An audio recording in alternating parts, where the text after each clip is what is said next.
There is in the land of Nar a vast still lake that is fed by no stream, and out of which no stream flows. 10,000 years ago there stood by its shore the mighty city of Sarnath, but Sarnath stands there no more. It is told that in the immemorial years when the world was young, before ever the men of Sarnath came to the land of Nar, another city stood beside the lake, the grey stone city of Ib, which was as old as the lake itself, and peopled with beings not pleasing to behold. Very odd and ugly were these beings, as indeed are most beings of a world yet inchoate and rudely fashioned. It is written on the brick cylinders of Cadatharan that the beings of Ib were in hue as green as the lake, and the mists that rise above it, that they had bulging eyes, pouting, flabby lips, and curious ears, and were without voice. It is also written that they descended one night from the moon in a mist, they and the vast still lake and the grey stone city of Ib. However this may be, it is certain that they worshipped a sea-green stone idol chiseled in the likeness of Bakrug, the great water lizard, before which they danced horribly when the moon was gibbous. And it is written in the papyrus of Alarnach that they one day discovered fire, and thereafter kindled flames on many ceremonial occasions. But not much is written of these beings, because they lived in very ancient times, and man is young, and knows but little of the very ancient living things. After many aeons, men came to the land of Nar, dark shepherd folk with their fleecy flocks, who built Thra and Alarnach and Cadatharan on the winding river Ai. And certain tribes, more hardy than the rest, pushed on to the border of the lake and built Sarnath at the spot where precious metals were found in the earth. Not far from the grey city of Ib did the wandering tribes lay the first stones of Sarnath, and at the beings of Ib they marveled greatly. But with their marveling was mixed hate, for they thought it did not meet that beings of such aspect should walk about the world of men at dusk, nor did they like the strange sculptures upon the grey monoliths of Ib. For why those sculptures lingered so late in the world, even until the coming men, none can tell, unless it is because the land of Nar is very still, and remote from most other lands, both of waking and of dream. As the men of Sarnath beheld more of the beings of Ib, their hate grew, and it was not less because they found the beings weak and soft as jelly to the touch of stone and arrows. So one day the young warriors, the slingers and the spearmen and the bowmen, marched against Ib and slew all the inhabitants thereof, pushing the queer bodies into the lake with long spears, because they did not wish to touch them, and because they did not like the grey sculptured monoliths of Ib, they cast these also into the lake, wondering from the greatness of the labor, however the stones were brought from afar, as they must have been, since there is not like them in the land of Nar, or in the lands adjacent.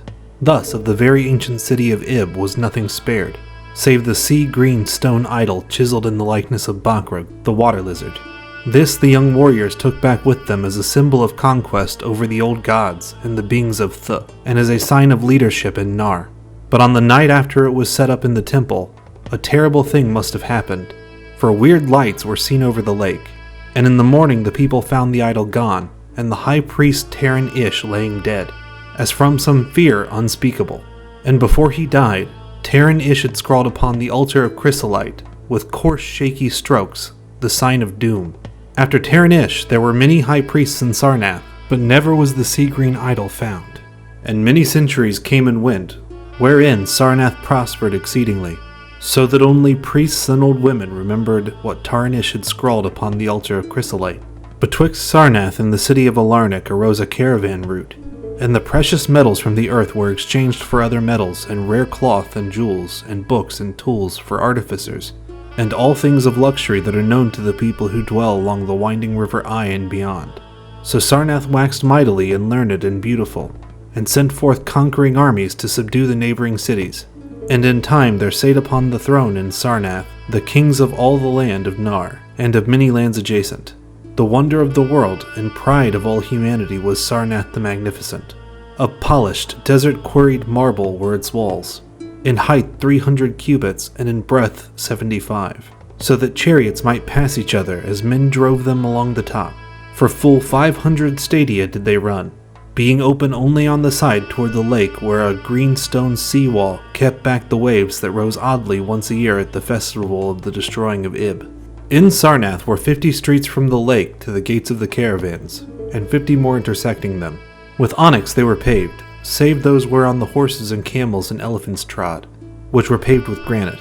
and the gates of Sarnath were as many as the landward ends of the streets, each of bronze, and flanked by figures of lions and elephants, carven from some stone no longer known among men. The houses of Sarnath were of glazed brick and chalcedony, each having its walled garden and crystal lakelet. With strange art were they built, for no other city had houses like them. And travelers from Thra, and Alarnic, and Cadatharan marveled at the shining domes wherewith they were surmounted. But more marvelous still were the palaces and temples, and the gardens made by Zakar, the olden king. There were many palaces, the last of which were mightier than any in Thrall or Alarnic or Cadatharan. So high were they, that one within might sometimes fancy himself beneath only the sky. Yet when lighted with torches dipped in the oil of Dathir, their walls showed vast paintings of kings and armies, of a splendor at once inspiring and stupefying to the beholder. Many were the pillars of the palaces, all of tinted marble, and carven into designs of surpassing beauty. And in most of the palaces the floors were mosaics of beryl and lapis lazuli and sardonyx and carbuncle and other choice materials, so disposed that the beholder might fancy himself walking over beds of the rarest flowers.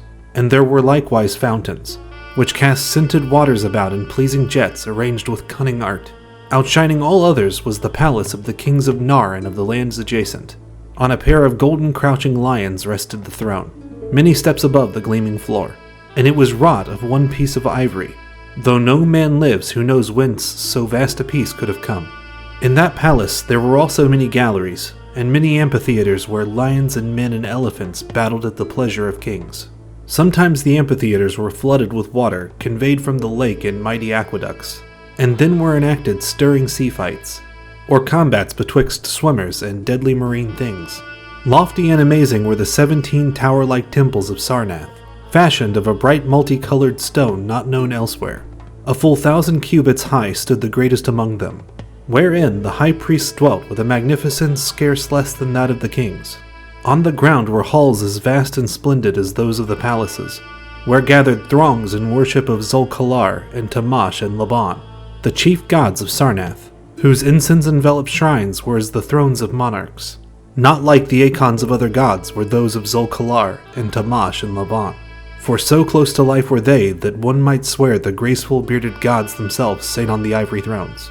And up unending steps of Zircon was the tower chamber, where from the high priests looked out over the city and the plains and the lake by day, and at the cryptic moon and significant stars and planets, and the reflections in the lake at night.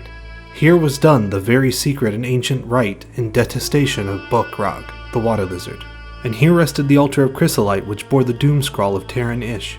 Wonderful likewise were the gardens made by Zakar the Olden. In the center of Sarnath they lay, covering a great space and encircled by a high wall, and they were surmounted by a mighty dome, through which shone the sun and moon and planets when it was clear, and from which hung fulgent images of the sun and moon and stars when it was not clear. In summer the gardens were cooled with fresh odorous breezes skillfully wafted by fans, and in winter they were heated with concealed fires, so that in those gardens it was always spring. There ran little streams over bright pebbles, dividing meads of green and gardens of many hues, and spanned by a multitude of bridges. Many were the waterfalls in their courses, and many were the hued lakelets into which they expanded. Over the streams and lakelets rode white swans, whilst the music of rare birds chimed in with the melody of the waters.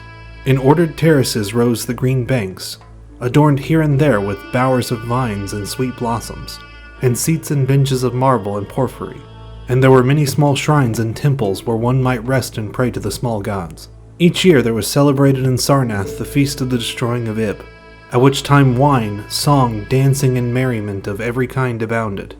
Great honors were then paid to the shades of those who had annihilated the old ancient beings, and the memory of those beings and their elder gods was derided by dancers and lutanists crowned with roses from the gardens of Zakar. And the kings would look out over the lake and curse the bones of the dead that lay beneath it. At first the high priests liked not the festivals, for there descended among them queer tales of how the sea-green Akon had vanished, and how Taran Il had died from fear and left a warning. And they said that from their high tower they sometimes saw lights beneath the waters of the lake. But as many years passed without calamity, even the priests laughed and cursed and joined in the orgies of the feasters. Indeed, had they not themselves in their high tower often performed the very ancient and secret rite in detestation of Bokrog the water lizard. And 1,000 years of riches and delight passed over Sarnath, wonder of the world. Gorgeous beyond thought was the feast of the 1000th year of the destroying of Ip.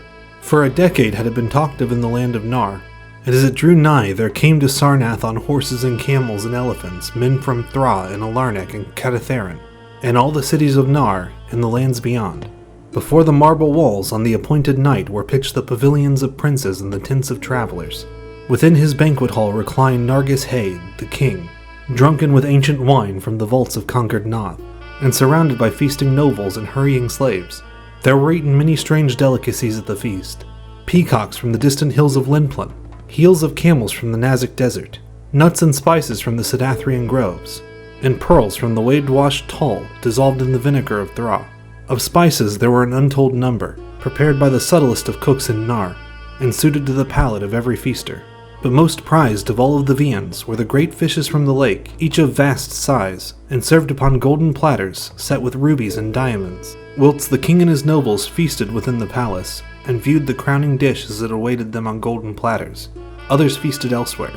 In the tower of the great temple the priest held revels, and in pavilions without the walls the princes of neighboring lands made merry.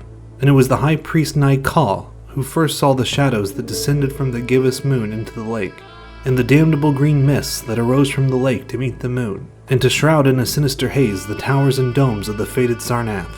Thereafter those in the towers and without the walls beheld strange lights on the water, and saw that the grey rock Acurian, which was wont to rear high above it near the shore, was almost submerged, and fear grew vaguely yet swiftly, so that the princes of Alarnak and of far-off Rakal took down and folded their tents and pavilions and departed, though they scarce knew the reason for their departing.